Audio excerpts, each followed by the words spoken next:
This is the end of the road for vehicles trashed by their owners or seized by police.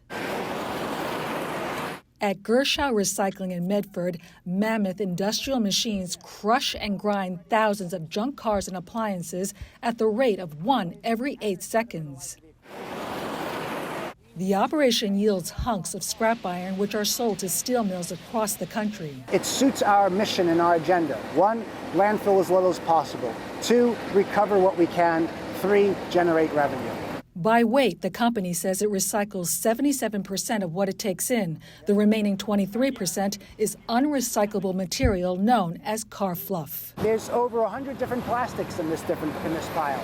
That waste material is trucked to the Brookhaven landfill and buried at a rate of about 110,000 tons a year. The disposal of auto fluff is raising concerns about the potential threat to the environment and human health. It's not good. It's not good for the environment. It's not good for the people here. Car fluff is deemed hazardous by regulators in California and Europe. Here in New York, the Department of Environmental Conservation classifies car fluff as a non-hazardous solid waste. There's also growing concern among some residents that car fluff may be contributing to contamination from toxic chemicals known as PFAS, which was recently identified in a new groundwater plume from the landfill. But the DEC issued a statement to Newsday that, quote, a determination of car fluff contributing to PFAS contamination has not been made.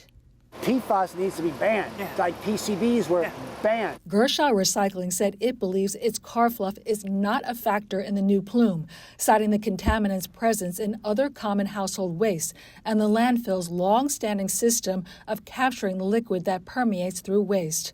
But Georgette Greer-Key, who has lived near the dump for 20 years, is not convinced.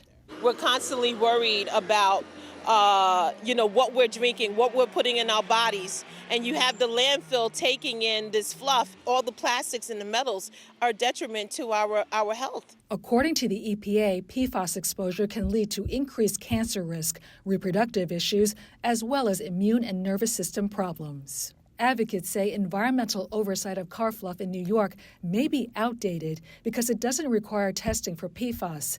Ash and construction and demolition debris, which are also buried in the landfill, aren't tested for PFAS either. So these have historically come in at higher volumes than the car fluff, but with the landfill ceasing to accept construction waste at the end of this year, the fluff, if it continues at the current levels, will just make up a higher proportion of the waste that the landfill now takes in.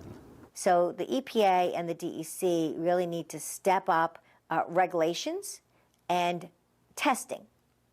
When we test the materials, then we know what it is that we need to regulate, because ignorance isn't bliss, ignorance is dangerous.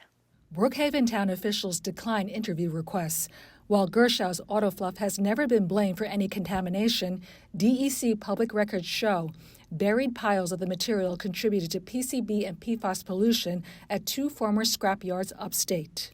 The Brookhaven landfill will continue to accept auto fluff through 2027. The town board quietly passed a resolution late last year authorizing a new contract for its disposal there. It will generate an estimated $7 million a year in revenue for the town. We can no longer be the regional waste and dumping ground for anyone. But residents in nearby communities say they've borne the burden for far too long. I understand the landfill is a major source of the income here for the town of Brookhaven, but you have to factor in the health of the folks that live in these surrounding communities. For Newsday TV, I'm Virginia Huey.